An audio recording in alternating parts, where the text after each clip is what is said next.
Bonjour à toutes et à tous, ravie de vous retrouver pour le JT de ce vendredi 16 octobre. Voici les titres que nous allons développer.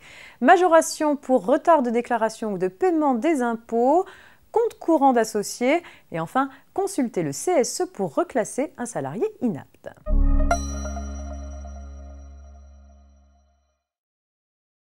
Majoration pour retard de déclaration ou de paiement des impôts, on fait le point en ouverture de ce JT.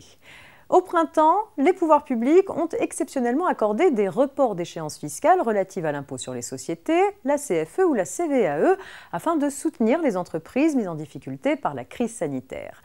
Le ministre de l'Action et des Comptes publics a récemment confirmé que les échéances fiscales reportées dans le cadre de ces mesures d'aide aux entreprises ne feront pas l'objet de majoration. Si des majorations ont été appliquées pour retard de dépôt de déclaration ou de paiement des impôts en dehors de ce dispositif de soutien, les entreprises concernées peuvent contacter leur service des impôts afin que leur situation personnelle soit examinée.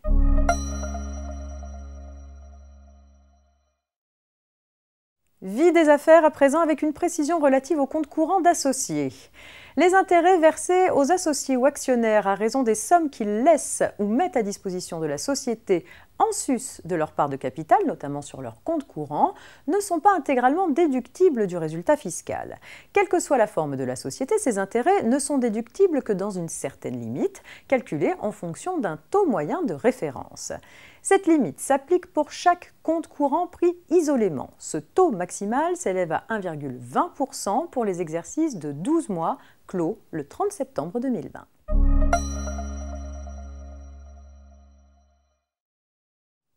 Consulter le CSE pour reclasser un salarié inapte, c'est la question soulevée par l'affaire suivante.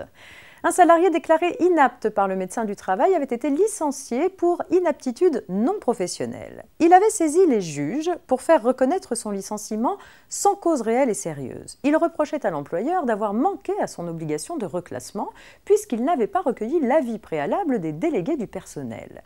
Or, depuis le 1er janvier 2017, l'employeur doit consulter les représentants du personnel sur le reclassement d'un salarié en cas d'inaptitude non professionnelle ou professionnelle. Le problème est que si le Code du travail impose de consulter les représentants du personnel, il n'indique pas la sanction encourue si cette consultation fait défaut en cas d'inaptitude non professionnelle.